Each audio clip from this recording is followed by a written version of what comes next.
We are going to die, and that makes us the lucky ones.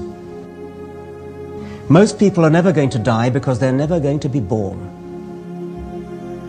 The potential people who could have been here in my place, but who will in fact never see the light of day, outnumber the sand grains of Sahara. Certainly those unborn ghosts include greater poets than Keats, scientists greater than Newton. We know this because the set of possible people allowed by our DNA so massively outnumbers the set of actual people. In the teeth of these stupefying odds, it is you and I, in our ordinariness, that are here. We live on a planet that is all but perfect for our kind of life, not too warm and not too cold, basking in kindly sunshine, softly watered, a gently spinning green and gold harvest festival of a planet. Yes, and alas, there are deserts and slums, there is starvation and racking misery to be found. But take a look at the competition. Compared with most planets, this is paradise, and parts of Earth are still paradise by any standards. What are the odds that a planet picked at random will have these complacent properties? Even the most optimistic calculation will put it at less than 1 in a million. Imagine a spaceship full of sleeping explorers, deep frozen would-be colonists of some distant world. Perhaps the ship is on a forlorn mission to save the species before an unstoppable comet, like the one that killed the dinosaurs, hits the home planet.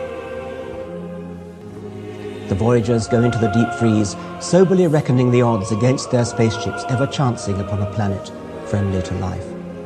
If 1 in a million planets is suitable at best, and it takes centuries to travel from each star to the next, the spaceship is pathetically unlikely to find a tolerable, let alone safe haven for its sleeping cargo. But imagine that the ship's robot pilot turns out to be unthinkably lucky. After millions of years, the ship does find a planet capable of sustaining life, a planet of equable temperature, bathed in warm starshine, refreshed by oxygen and water.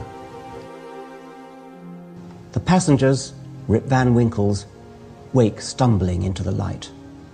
After 1 million years of sleep, here is a whole new fertile globe, a lush planet of warm pastures, sparkling streams and waterfalls, a world bountiful with creatures darting through alien green felicity. Our travelers walk entranced, stupefied, unable to believe their unaccustomed senses or their luck. The story asks for too much luck. It would never happen. And yet, isn't it what has happened to each one of us? We have woken after hundreds of millions of years of sleep, defying astronomical odds.